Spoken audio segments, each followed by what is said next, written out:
Hello everyone, आप सबको पता है कि बिहार दरोगा 1275 का फाइनल रिजल्ट जारी किया जा चुका है। तो सबसे पहले जिन जिन का मेरिट बना है उनको बहुत बहुत बधाई, और जिनका नहीं बना है उनके लिए मैं ये कहना चाहूँगी कि आप होपलेस मत होइए। और अब देखिए, हम कट ऑफ को लेकर बात करते हैं। कट ऑफ चूँकि हाई गया है, सबको पता है कि इस बार कट ऑफ बहुत हाई गया, आपने देखा भी होगा। तो इसके पीछे दो कारण हैं। एक तो सीट्स कम थी, सीट्स कम होने की वजह से कट ऑफ बढ़ता है, और दूसरा ये कि बिहार दरोगा का हर बार जो रिज़ल्ट जारी किया जाता है हमेशा 3-4 क्वेश्चन बढ़ता ही है। चाहे वो आप 2446 वाले में देखें या फिर 2200 वाले पोस्ट में देखें या इस बार वाले में, हमेशा बढ़ते ही जाता है। कभी आप ऐसा सोचेंगे कि सीट्स अगर अगली बार मान लीजिए कि ज़्यादा आता है तो कट ऑफ गिरेगा, तो ऐसा नहीं होगा, उसमें भी बढ़ेगा ही। अभी जितना है उससे 2-3 क्वेश्चन आप एक्स्ट्रा भी, कितना भी ज़्यादा सीट होगा तो 2-3 क्वेश्चन बढ़ा के ही आपको सही करना होगा, तब जाके आपका मेरिट बनेगा, या फिर आप कहीं भी रिजल्ट पीटी या मेंस में पास करेंगे। जिनका जिनका भी नहीं हुआ है उनके लिए मैं ये कहना चाहूँगी कि आपके पास बहुत सारी अपॉर्चुनिटी है इस साल। सामने अभी बीपीएससी का एग्ज़ाम है, तो वहाँ फोकस कर सकते हैं आप, वहाँ अपनी एनर्जी लगाइए। साथ में बीएसएससी भी है। अगर ये सब नहीं करना चाहता है, कोई नया है तो जल्दी चाहता है, तो उनके लिए अगर बिहार पुलिस का फॉर्म आपने भरा है तो वहाँ भी आप अपना एनर्जी लगा सकते हैं। वहाँ भी एग्ज़ाम आसान है और फिज़िकल भी क्वालिफाई लोग कर जाएंगे अगर मेहनत करें तो इसलिए आपको अपना मेहनत अभी बर्बाद नहीं हुआ है। आप ये मत सोचिए कि अब यहाँ से सब ख़त्म हो गया।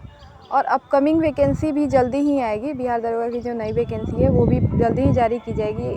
पहले भी आपने देखा होगा कि हर बार जो होता है, एक वैकेंसी कंप्लीट होता है, उसके बाद दूसरी वैकेंसी आती है। तो हो सकता है कि आपका अगस्त तक नई वैकेंसी के बारे में कोई नोटिफिकेशन जारी किया जाए, क्योंकि ऐसे ही होता है। अगस्त में ज़्यादातर समय अगस्त में ही किया जाता है, तो इस बार भी अगस्त में जारी किया जाएगा। और वैसे भी स्पेशल ब्रांच की भी वैकेंसी आने वाली है।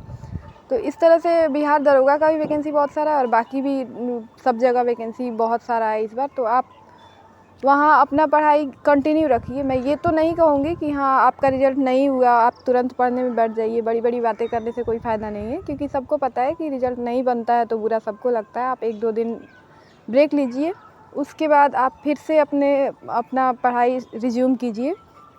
आप सब ये भी जानना चाह रहे होंगे कि मेरा क्या हुआ। आप बहुत लोग कमेंट में पूछेंगे भी कि मेरे रिज़ल्ट का क्या हुआ।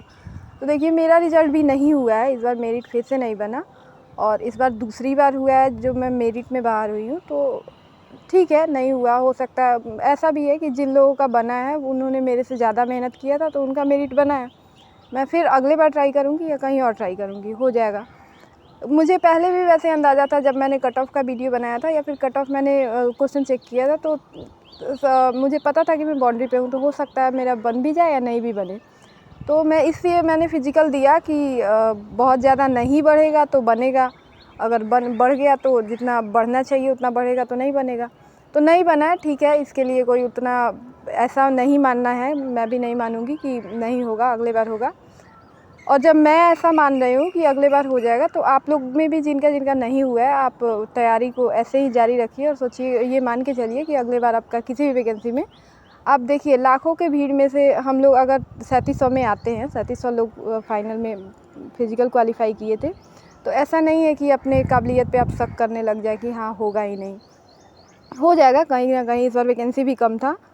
तो इसी के साथ और फिर नए लोगों को मैं ये बोलना चाहूँगी, जो जो नई वैकेंसी का वेट कर रहे हैं या फिर जिनको अगली बार देना है, वो लोग अपनी तैयारी इस तरह से करें कि सीधे आप मेरिट में आपका लिस्ट में नाम आए। क्योंकि देखिए, जो 2-3 बार दे चुके, जैसे मेरा भी है, तो हम लोगों के पास, जो पुराने लोग होते हैं उनके पास एनर्जी उतना नहीं रहता। तो आप उन लोगों को ये मत सोच के चलिए कि हाँ, उन लोगों से आपका कंपटीशन है, वो लोग 2-3 बार पास कर चुके हैं तो पता नहीं हमारा होगा या नहीं।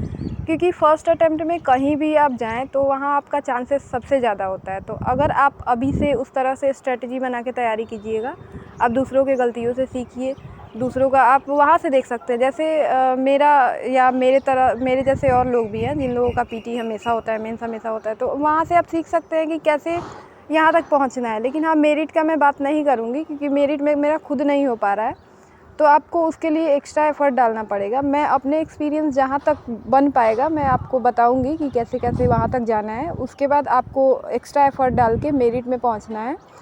तो आपको मैं यही बोलना चाहूँगी कि आप अभी से पीटी के साथ साथ मेंस का भी तैयारी कीजिए, क्योंकि हर साल यही होता है कि मेंस में कुछ क्वेश्चंस एक्स्ट्रा होते हैं।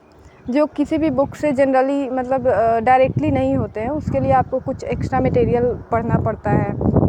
और सबसे इम्पॉर्टेंट हो जाता है कि एग्ज़ाम में आपको एक भी इजी क्वेश्चन गलती नहीं करना होता। मेरे साथ यही हुआ था, यही मेरी सबसे बड़ी गलती है कि इजी क्वेश्चन 1-2 मैं हमेशा गलती करती हूँ हर एग्ज़ाम में, जिसकी वजह से मैं मेरिट में बाहर होती हूँ। तो आप ये गलती कभी मत कीजिए।